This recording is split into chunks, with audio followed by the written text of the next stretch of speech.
Bismillahirrahmanirrahim. Assalamualaikum warahmatullahi wabarakatuh. Sobat Taman Inspirasi, ini adalah tanaman seledri. Sedikit mengingatkan, ini adalah tanaman seledri yang dulu kami tanam dari ini sisa dapur ya. Jadi kami menanamnya dari batangnya yang masih ada akarnya. Dan kebetulan waktu itu ini yang ditanam adalah seledri yang memang ledrinya kurang bagus ya. Ya, ini kecil, batangnya kecil. Nah, sekarang sudah tumbuh seperti ini.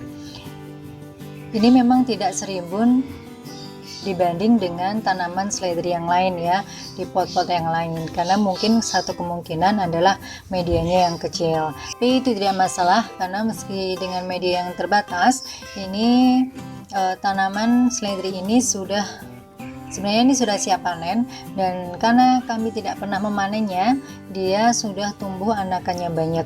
Nah, teman-teman bisa lihat di sini, ini anakan-anakannya sudah tumbuh beberapa di sini. Ya, untuk lebih singkatnya, ini anakan-anakannya ini akan kami kembang biakan ya, supaya menjadi tanaman ledrinya semakin banyak, dan semoga dengan cara yang baru ini tanaman seledrinya akan lebih subur dibanding indukannya ya. Berbeda dengan yang sebelumnya, kami menanam seledri meski dari batang, ini dari anakannya, dan dengan media tanam yang terbatas ya tadinya, sekarang kami juga akan menanamnya hanya di media tanam yang terbatas pula, dan ini jauh lebih kecil dibandingkan dari pot yang tadi ya. Jadi kami menggunakan cup-cup kecil seperti ini. Kita mulai cara membuatnya ya teman-teman. Ini kira-kira sudah 3 bulan ya. Nah, kita mau pilih yang paling tua yang akan kita tanam nih ya. Bismillahirrahmanirrahim. Dengan cup-cup kecil seperti ini akan kami tanam dengan sistem celup ya, menggunakan botol bekas dan tidak memakai sumbu.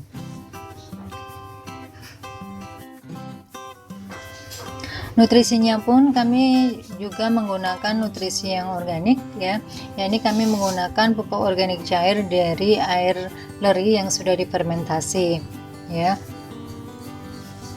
Dan juga kami terkadang juga menggantinya dengan urin kelinci yang sudah difermentasi juga.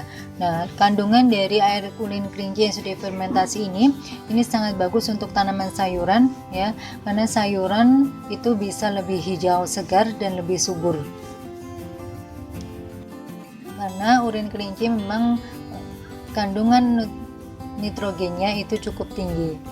Ini medianya, media tanamnya.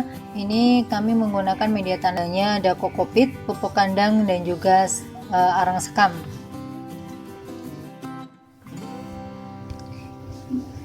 Ini kami menggunakan yang ini. Saat ini kami menggunakan dari air leri yang sudah difermentasi dengan perbandingan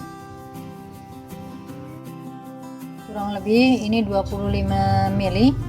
Saya campurkan pada air 1 liter.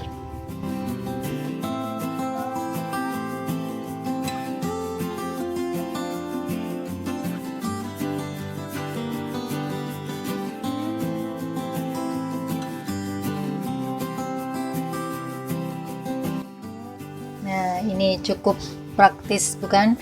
Nah, ini dengan botol seperti ini akan saya tempatkan di tembok-tembok teras ini ya, di lantai 2. Nah, tempat di sini ini bagian utara. Jadi ini kalau sudah jam 11 sampai sore itu panas sekali.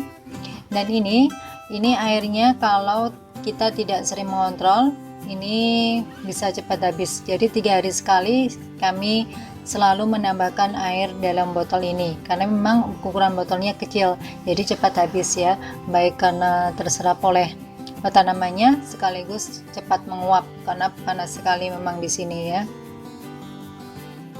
Ya, teman-teman, ini kurang lebih 1,5 sampai 2 bulanan sejak tanam kemarin ya. Sekarang sudah besar dan kita akan lihat di sini akarnya sudah banyak ya. Jadi tanpa sumbu pun dia akarnya akan turun dan berkembang biak di sini, sehingga nutrisi bisa terserap oleh tanaman seledri.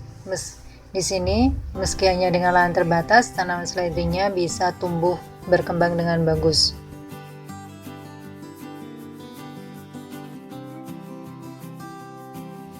Nah, ini tanaman seledrinya, dan selain itu ini karena di lantai 2 jadi anginnya besar ya, maka ini daunnya akan saya ikat ya agar tidak roboh.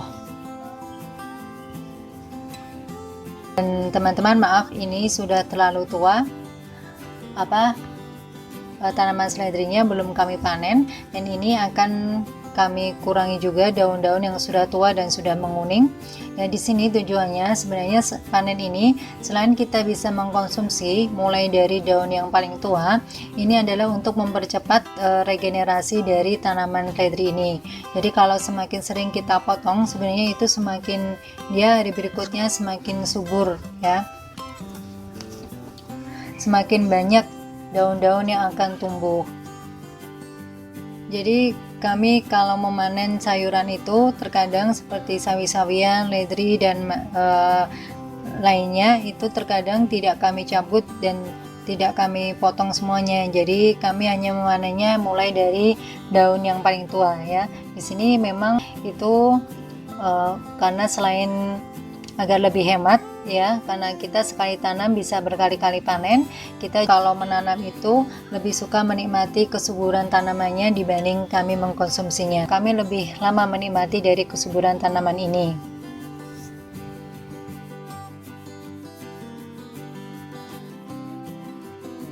Nah, jadi bagi teman-teman yang mungkin di tempat atau di kota itu sulit mencari media tanam, dengan media tanam yang terbatas kita bisa menanam berbagai macam jenis sayuran termasuk menanam seledri ini.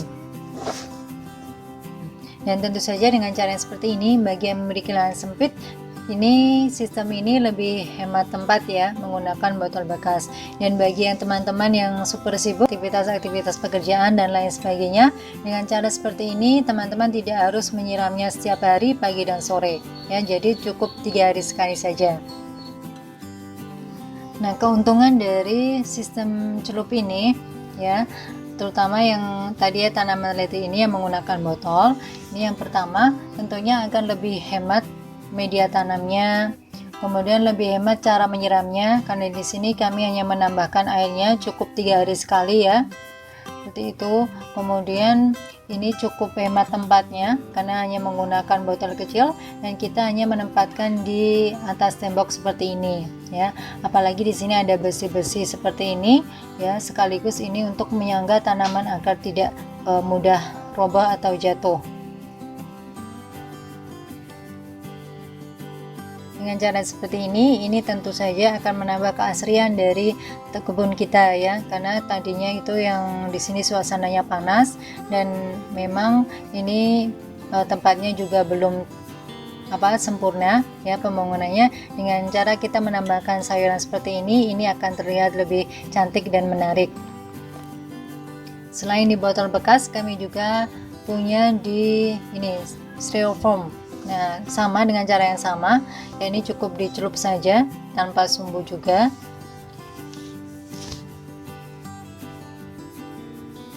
Juga tumbuh dengan bagus. Nah, ini di sampingnya ini juga ada tanaman kangkung yang baru saja tumbuh ya. Nah, teman-teman, itu tadi adalah cara menanam seledri dari anakannya ya, dengan menggunakan barang-barang bekas, botol bekas, dan dengan sistem celup ya, jadi tanpa sumbu. Semoga sajian tadi bermanfaat, menginspirasi dan memotivasi teman-teman untuk senantiasa semangat berkebun. Jangan lupa untuk terus berdoa kepada Allah Subhanahu wa taala di setiap aktivitas kita agar aktivitas yang kita laksanakan bermanfaat dan berkah. Sekian dari kami. Wassalamualaikum warahmatullahi wabarakatuh.